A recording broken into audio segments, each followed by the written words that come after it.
자, 이번에 다시 이어서 판의 경계에 대해서 이야기를 해보겠는데요. 자, 여기는 여러분들이 중학교 때 잘 배우지 않았기 때문에 익숙하지 않은 용어들이 많아요. 그렇기 때문에 자주 읽어보시면서 용어가 익숙해져야 됩니다. 자, 일단 수렴형 경계를 봅시다. 우리가 수렴형 경계가 가장 큰 특징이 뭐라고 했냐면 멘틀 대류가 하강하는 곳입니다. 멘틀 대류가 하강하면서 판이 소멸하는 곳이다 라고 되어 있는데, 이 수렴을 하면서 한 점으로 모이면서 발생하는 것은 충돌과 섭입이라고 하는 두 현상이 나타날 수 있습니다. 충돌을 한다라는 것은 두 판이 서로 충돌을 하면서 하나 아래로 들어가지 않기 때문에 서로 같이 위로 올라가는 현상이 발생을 하게 됩니다. 이렇게 올라가요. 그렇게 되면 여기에 습곡산맥이 만들어질 수 있다, 이렇게 얘기를 합니다. 이렇게 충돌을 한다라고 하는 것은 밀도가 비슷한 두 대륙판이 만날 때만 발생을 하는 거고요. 밀도가 큰 해양판이 다른 밀도가 작은 판 밑으로 들어가는 섭입하는 현상이 나타나는 것을 섭입형 경계다라고 이야기를 합니다. 자, 이런 수렴형 경계에서 나타나는 현상은 충돌형 경계에서는 앞에서 얘기했던 것처럼 습곡산맥이 만들어지고요. 섭입형 경계에서는 해구가 일단 만들어지고 해구와 나란하게 습곡산맥이 나타나거나 호상열도가 형성이 됩니다. 그러니까 해구와 습곡산맥이 나타나는 곳이 안데스 산맥, 그 다음에 호상열도가 나타나는 게 바로 일본 열도가 되겠습니다. 자, 여러분들 교과서에 나와 있으니까 그 예시를 잘 보셔야겠죠? 자, 그 다음에 이어서 보시면 이 수렴형 경계에서 나타나는 지형으로는 충돌형 경계에서는 습곡산맥, 그래서 요게 히말라야산이죠. 그 다음에 섭입형 경계에서는 해구와 습곡산맥, 호상열도, 앞에서 했던 얘기가 다시 한 번 더 나오고 있습니다. 그죠?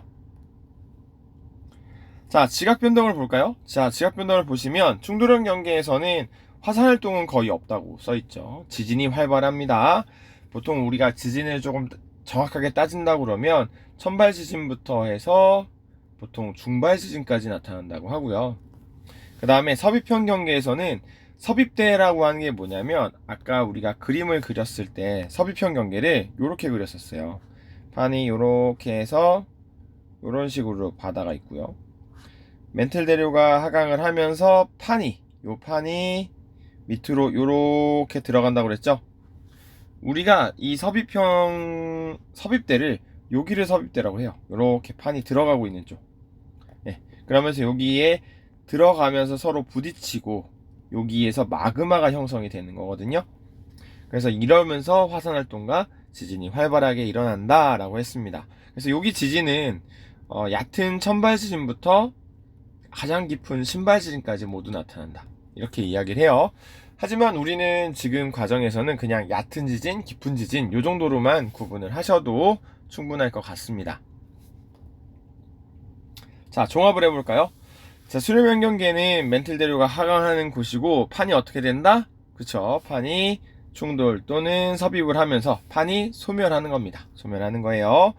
판이 충돌하는 경우는 대륙판과 대륙판, 그 다음에 밀도가 큰 판이 작은 판 아래로 들어가는 거는 해양판과 해양판 또는 해양판과 대륙판이 만날 때 되고요. 섭입형 경계에서는 화산 활동이 활발하지만 충돌형 경계에서는 잘 일어나지 않습니다. 자, 충돌형 경계에서는 가장 깊은 지진까지는 잘 나타나지 않죠. 하지만 섭입형 경계에서는 모든 얕은 지진부터 가장 깊은 지진까지 발생을 한다라고 나와 있습니다.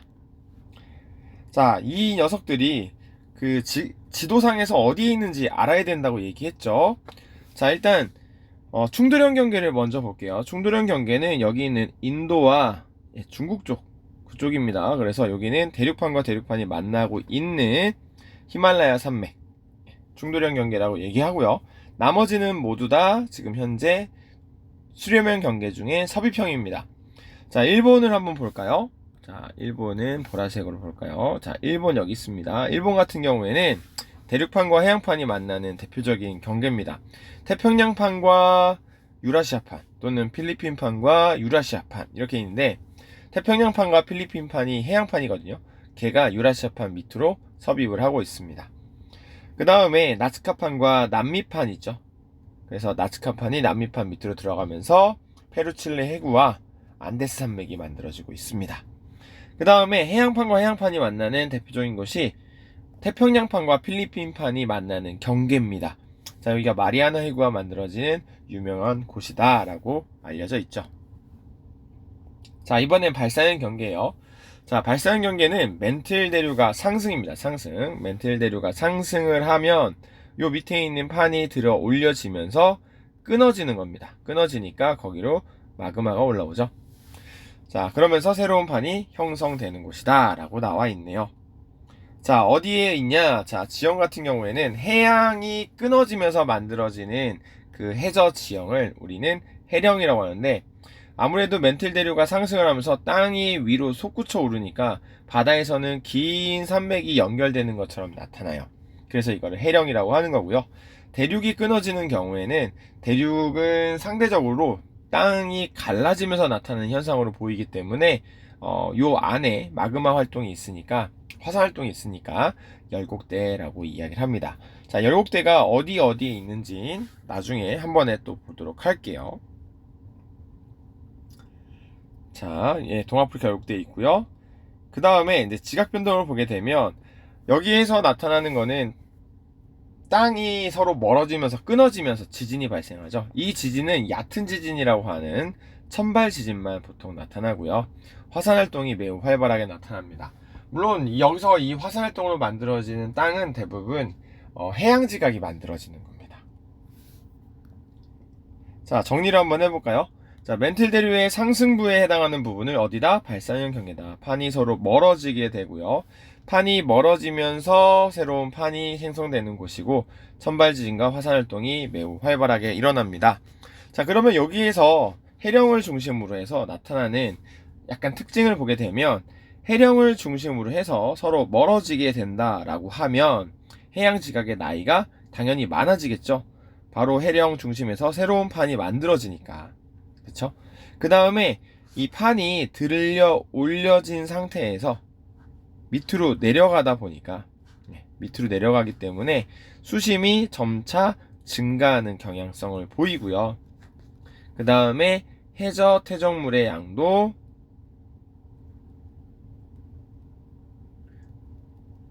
증가하게 됩니다. 해저 퇴적물의 양은 1년 내내 항상 동일한 양이, 그러니까 매해 동일한 양이 쌓이기 때문에 아무래도 해양 지각의 나이가 많아지면 해저 퇴적물의 양도 증가할 수밖에 없겠죠. 자, 이번에 각각의 어느 위치에 있는지를 한번 봐볼게요. 자, 발사형 경계 같은 경우에도 어디에 무엇이 붙어 있는지 아셔야 돼요. 자, 일단 해양판과 해양판이 멀어지는 경계를 보면 여기 동태평양 해령과 대서양 중앙 해령이 있고요. 그 다음에 육지, 대륙판과 대륙판이 멀어지는 아이슬란드, 그 다음에 동아프리카 열곡대 이렇게 있다라는 것도 참고로 기억하시기 바랍니다. 자, 이제 마지막으로 보존형 경계입니다. 보존형 경계는 보통은 이제 발사형 경계에 부산적으로 나타나는, 부수적으로 나타나는 지형이기 때문에 해령 중심이 어긋난 두 부분. 그러니까 여기서 보게 되면 해령은 여기와 여기가 해령이란 뜻이에요. 여기가 서로 멀어지고 있을 때 여기가 바로 보존형 경계가 되겠습니다. 자, 보존형 경계에서 나타나는 지형은 변환단층이라고 하고요. 가장 유명한 게 산안드레아스 단층대로 알려져 있죠. 여기에서의 특징이라고 한다면 화산활동이 전혀 거의 없습니다. 없다라고 하시면 돼요. 화산활동은 없고 지진이 가장 활발하게 나타나고 그 지진도 얕은 천발 지진만 주로 나타나게 됩니다. 자, 정리를 한번 해보면 여기는 판이 뭐 상승이나 멘틀 대류가 상승이나 하강하는 곳이 아니기 때문에 판이 소멸하지는 않습니다. 새로 생성되지도 않고요. 그저 천발 지진만 나타나기 때문에 지각 변동이 나타나는 판의 경계다, 이렇게 기억을 하시면 되겠습니다. 자, 어디에 있는지는 한번 확인은 해보시고요. 자, 이렇게 되면 우리가 판의 경계는 끝났고요. 자, 그 외에 뒷부분에 보시면 화산 활동에 대한 이야기가 조금 나오는 부분이 있습니다. 그래서 우리가 뭐 이제 통가 화산의 분출에 대한 이야기들을 아마 한 번씩 보셨을 거고요. 자, 그리고 어떠한 일들이 있었는가? 자, 화산활동이 일어나게 되면 화산활동에서 발생되는 물질을 크게 화산가스라고 하는 기체상과 그 다음에 화산쇄설물이라고 하는 고체상, 그 다음에 용암이라고 하는 액체상으로 해서 세 가지로 나눠서 볼 수가 있어요.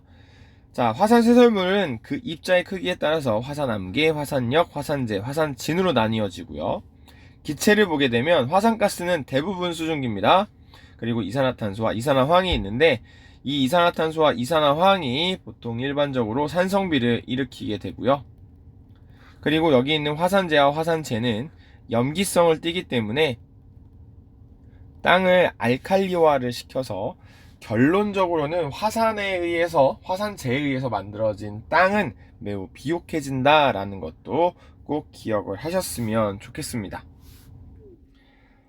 자, 기권으로 방출된 화산가스는 산성비를 내려서 생물에 피해를 주게 되고요. 화산가스 속에 이산화탄소와 이산화황에 의한 산성비 아까 말씀드렸죠.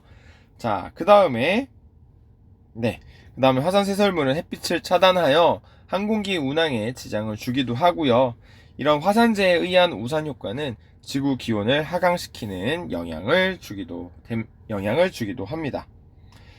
하지만 이런 것들이 항상 나쁜 것만 주냐? 그런 건 아니다. 화산활동으로 인해서 만들어진 지형은 관광 자원으로 사용이 되기도 하고요. 화산 주변의 지열은 온수 공급이나 난방 등에 활용이 되기도 하고, 화산 주변에서는 이런 좋은 광물들이 나오는 화성 광산이라고 하는 광산이 잘 만들어집니다. 그래서 항상 나쁜 것만은 아니다. 그 다음에 화산재는 비옥한 토양이 되고요. 자, 그 다음에 다시 정리를 한다면 지진과 화산활동은 결국에 무엇이다? 지구 내부 에너지가 축적이 되면서 물질이 에너지와 함께 방출되는 현상이다. 이렇게 보시면 됩니다. 자, 여기까지 하면 3-1 단원이 모두 마무리가 되는 것 같습니다. 자, 다음 시간에는 우리가 이제 역학 단원이겠네요. 한번 또 해보도록 하죠. 오늘은 여기까지.